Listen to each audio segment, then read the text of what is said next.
Oh iso omong ra iso ngandhake kok. Moral PMP. Waduh. PMP iki pendidikan moral Pancasila. Kuwi wis ra ana ning atine masyarakat, mula arep ditukulke meneh karo bapak. Aku kowe kok nyarusiku. Nek kowe arep mepalangi karepe bapak, ra masalah, ra masalah. Ratu Ndarawati, ra masalah. Lho, kowe malah ora basa karo aku. Ha tak basanono wong sampean pakartine elek kok. Aku wegah basane wong elek.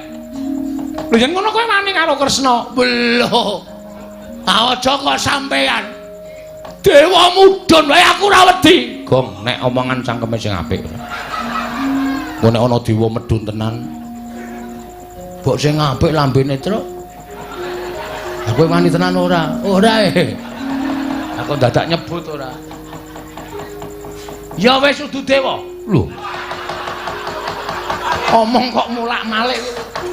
Yen pokoke masa memarang aku, tetep aku ora trima.